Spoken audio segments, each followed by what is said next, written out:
पुस्तक मेले का उद्घाटन कर कवियों और साहित्यकारों को किया सम्मानित। 12 से 17 मई तक चलेगा पुस्तक मेला। शिमला में तेज हुआ नगर निगम चुनाव प्रचार। मतदाताओं को लुभाने में जुटे प्रत्याशी। त्रिकोणीय मुकाबले के आसार। कांग्रेस और बीजेपी से चुनाव प्रचार में आगे निकली माकपा। दोनों दलों को देगी चुनौती। येचुरी और वृंदा करात करेंगी प्रचार। नालागढ़ में राष्ट्रीय कुश्ती प्रतियोगिता का आगाज। देश भर के करीब 800 खिलाड़ी ले रहे हैं भाग।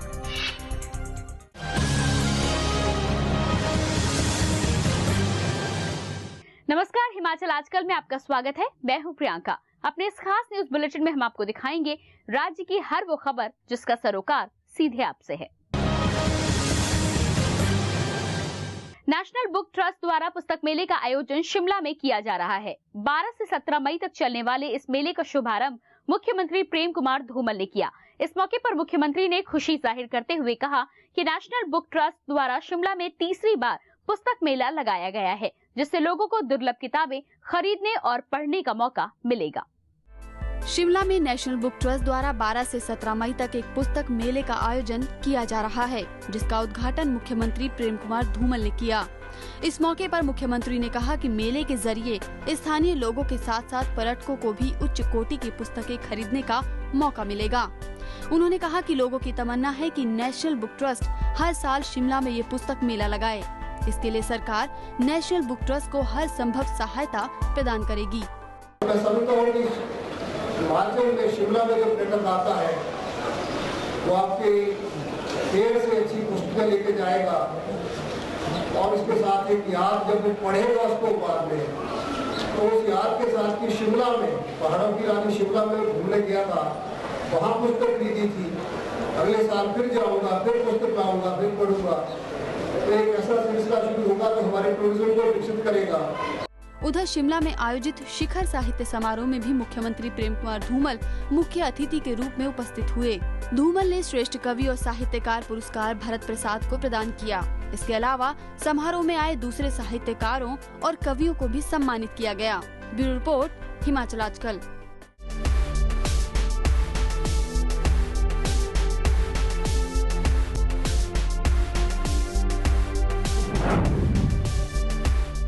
नामांकन पत्र वापसी की प्रक्रिया के बाद अब शहर के वार्डों में प्रचार तेज हो गया है। सभी राजनीतिक दल वोटरों को लुभाने में जुट गए हैं। भाजपा, कांग्रेस और माकपा के प्रत्याशी दल बल के साथ प्रचार में जुट गए हैं। शहर के वार्ड पोस्टरों से पटे पड़े हैं। कांग्रेस ने शनिवार को संजौली के इंजनघर वार्ड में चुनाव प्रचार किया। कांग्रेस के वार्ड प्रत्याशी सुशांत कपरेट ने अपने समर्थकों के साथ संजौली क्षेत्र में वोट मांगे। इस मौके पर सुशांत कपरेट ने कहा कि वार्ड की मूलभूत सुविधाओं के समाधान को प्राथमिकताएं दी जाएंगी। मैं सुशांत कपरेट, वार्ड नंबर 16 इंजनघर से कांग्रेस का उम्मीदवार हूं और इंजनघर वार्ड में जो हमारी प्राथमिकता रहेगी वो सड़कों का रखरखाव, सफाई व्यवस्था, लाइट, पानी और जो बेसिक मूलभूत सुविधाएं हैं उनका प्रदान करना हमारी प्राथमिकताएं रहेंगी।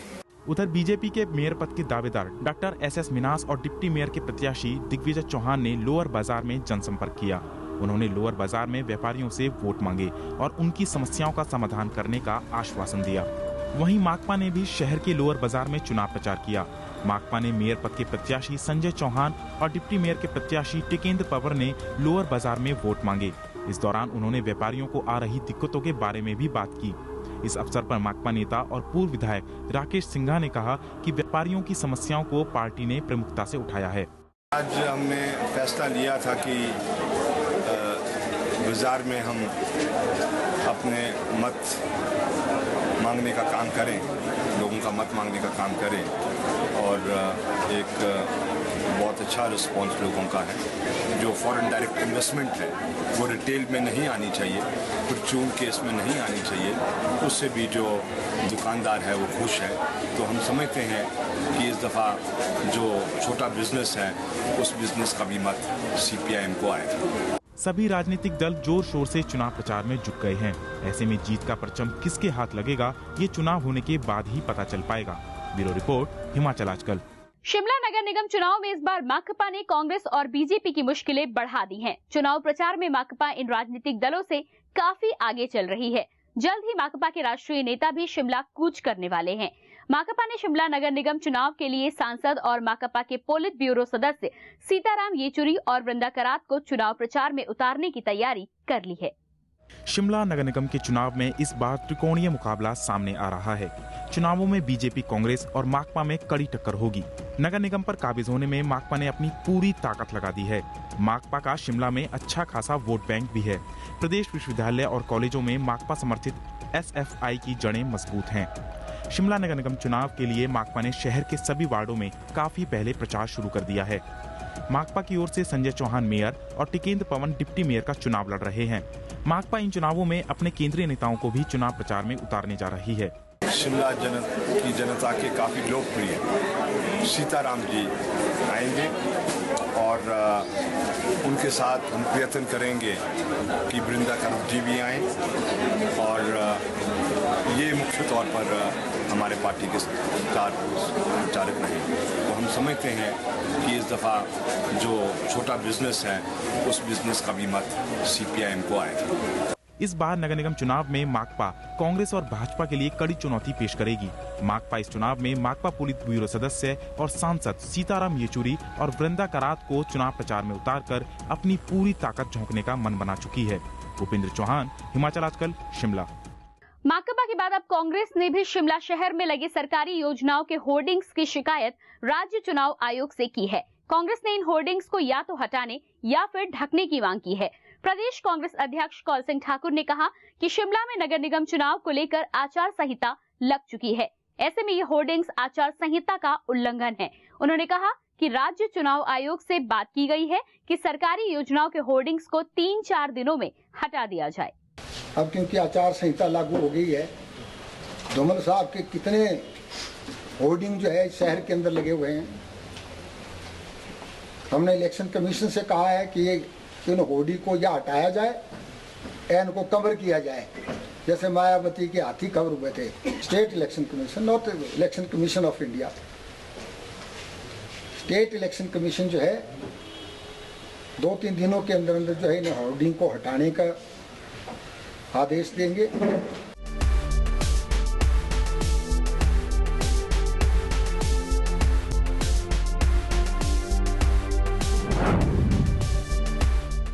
कंडाघाट के महिला राजकीय बहुतकनीकी संस्थान में वार्षिक पारितोषिक वितरण समारोह का आयोजन किया गया। समारोह में स्वास्थ्य मंत्री डॉक्टर राजीव बिंदल मुख्य अतिथि के तौर पर उपस्थित हुए। इस मौके पर डॉक्टर राजीव बिंदल ने कहा है कि सरकार ने प्रदेश में युवाओं को रोजगार परक शिक्षा प्रदान करने के लिए ITI से लेकर उच्च तकनीकी संस्थान तक खोले हैं। इन संस्थानों में बच्चों को स्थानीय स्तर पर उच्च गुणवत्ता वाली तकनीकी शिक्षा हासिल करने का मौका मिल रहा है। स्वास्थ्य मंत्री ने मेधावी छात्रों को पुरस्कार भी वितरित किए। इस मौके पर छात्रों ने रंगारंग सांस्कृतिक कार्यक्रम प्रस्तुत किए।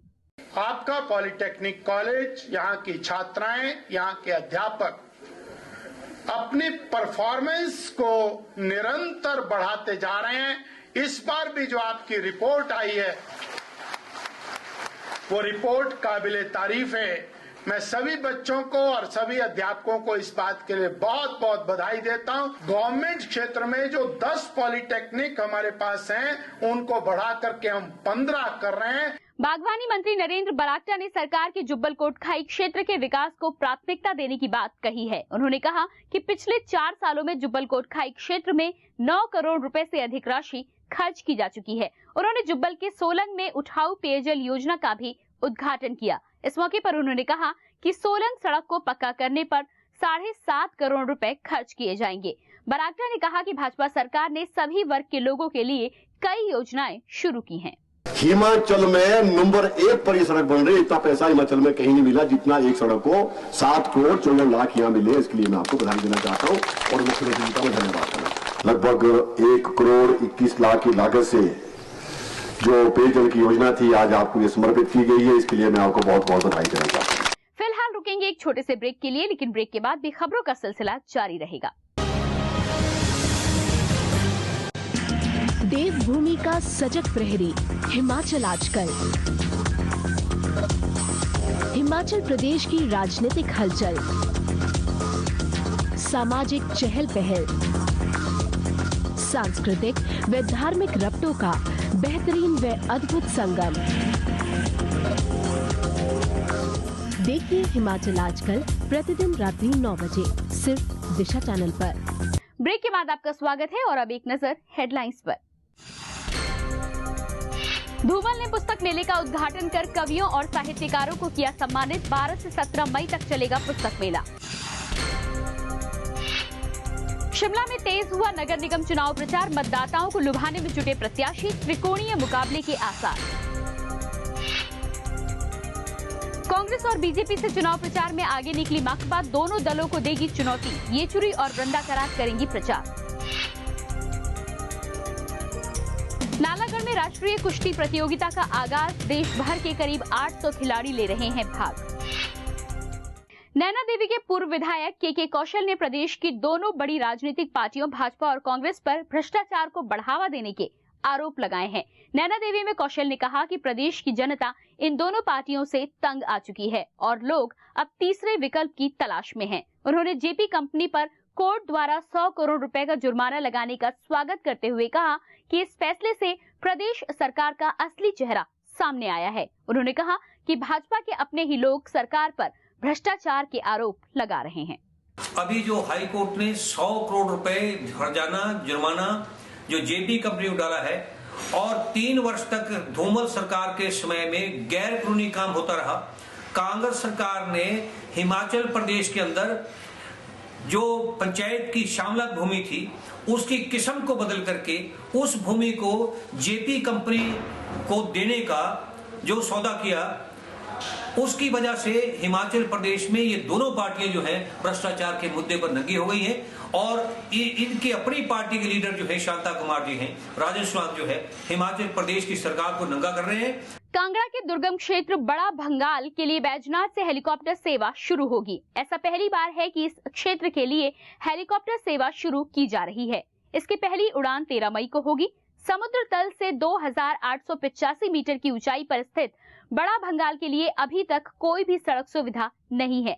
सर्दियों में बर्फबारी के कारण ये क्षेत्र करीब 7 महीने के लिए प्रदेश के दूसरे हिस्सों से पूरी तरह से कट जाता है। वहीं गर्मियों में लोग 4570 मीटर की ऊंचाई पर स्थित थमसर जोत के दर्रे को पार कर 2-3 दिन पैदल चलने के बाद बैजनाथ पहुंचते हैं। सरकार के हेलीकॉप्टर सेवा शुरू करने के फैसले से बड़ा भंगाल के लोग गदगद हैं। कि आज़ादी के 64 वर्षों के पहली बार बड़ा भंगाल क्षेत्र के लिए जो है वो हेलीकॉप्टर सुविधा शुरू हो गई है और 13 तारीख को 9:30 बजे बैजनाथ से जो है पहली उड़ान बड़ा भंगाल के लिए हो रही है। इसमें जो बीमार लोकल लोग हैं उन जो बीमार होगा उसका किराया 700 रुपया होगा और जो वहाँ पर कर्मचारी कार्यरत हैं उनका किराया 1500 रुपया जो सरकार ने निर्धारित किया है। लोक निर्माण मंत्री गुलाब सिंह ठाकुर ने जोगिंद्र नगर क्षेत्र के एहजू बसाही सड़क के एक भाग को पक्का करने पर करीब 7 करोड़ रुपए खर्च किए जाने की जानकारी दी है। रोपड़ी में एक जनसभा को संबोधित करते हुए लोक निर्माण मंत्री ने कहा कि लोकतंत्र में मतदाताओं की अहम भूमिका होती है और मतदाता ही केंद्र व राज्य की सरकारें बनाते हैं। उन्होंने लोगों से आह्वान किया कि ऐसे उम्मीदवार को जिताएं जो क्षेत्र के विकास में अहम भूमिका निभा सके। लेकिन जो सरकार सत्ता में आए, जो आपका प्रतिनिधि बने, वो आपकी आशा और आकांक्षा के साथ काम करे। ये अपेक्षा कोई भी सरकार दिल्ली में बने या प्रदेशों में बने उससे रखी जाती है कि सबका हित करे, कि सबका कल्याण करे और विकास हर गांव में पहुंचे, हर घर में पहुंचे, कल्याणकारी योजनाएं बने तो सबके लिए सम्मान बने, गरीब के लिए अधिक बने और सबके लिए बने, लेकिन उसका लाभ सबको मिले। कोर्ट के जेपी कंपनी पर जुर्माना लगाने के बाद अब सुंदरनगर के प्रस्तावित सीमेंट प्लांट के एमओयू को रद्द करने की मांग जोर पकड़ने लगी है। स्थानीय लोगों का कहना है कि कंपनी को गलत तरीके से लीज दी गई है, जिसे रद्द किया जाना चाहिए। किसान संघ के प्रदेश अध्यक्ष जोगिंद्र ठाकुर ने कहा है कि उद्योग विभाग ने फॉरेस्ट क्लियरेंस व प्रभावित पंचायतों के एनओसी के बिना ही हरीश सीमेंट कंपनी को माइनिंग लीज कर दी, जो कि गलत है। उन्होंने इस मामले की जांच की मांग की। वहीं किसान कल्याण समिति ने भी मामले की विजिलेंस जांच की मांग की है। इस माइनिंग की जो लीज की है वो सरासर गलत है, क्योंकि उसमें फॉरेस्ट से भी कोई क्लियरेंस नहीं है।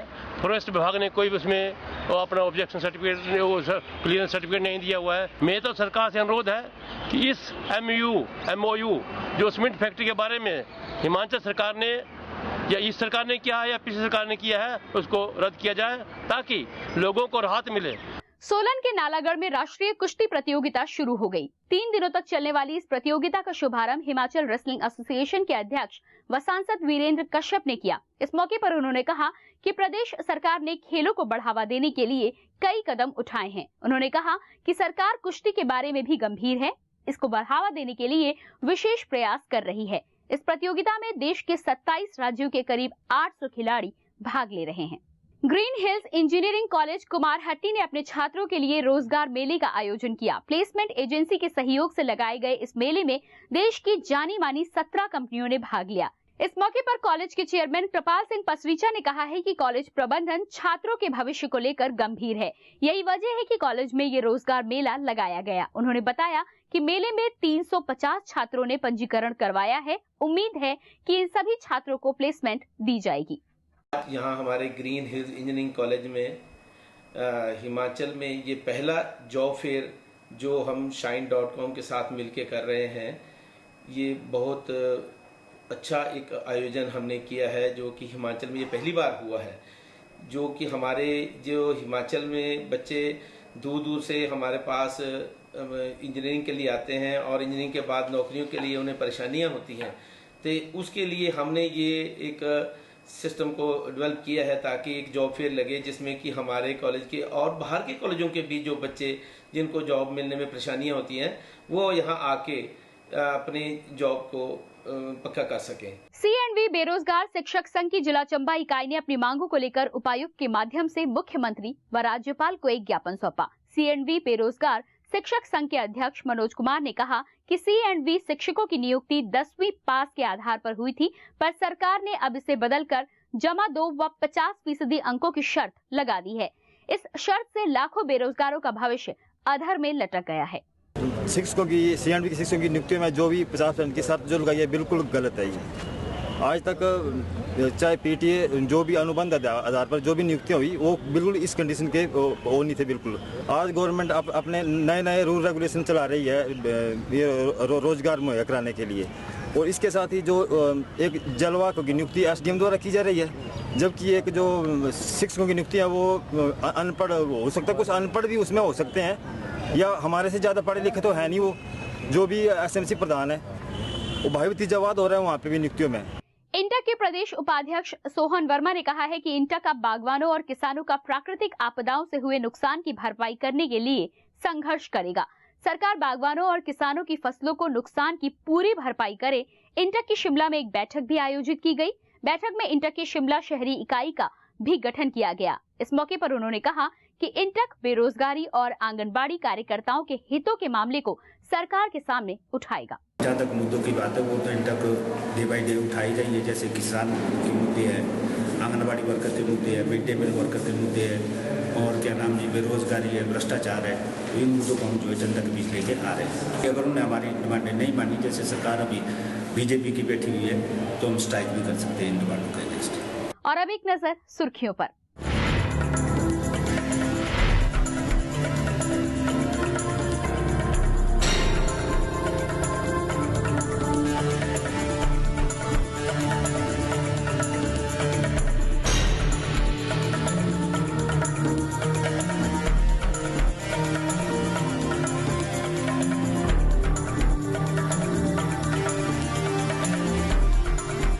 अभी के लिए बस इतना ही। हिमाचल की ताजा तरीन खबरों के साथ हम फिर होंगे हाजिर। तब तक के लिए नमस्कार। हिमाचल आजकल से जुड़ी किसी भी प्रतिक्रिया या सुझाव के लिए संपर्क करें कृष्ण भानु, ठाकुर वाटिका, खलीनी, शिमला 2। Phone number 09816901200, 017726294111। हमारा ईमेल ID है himachalastkal@gmail.com।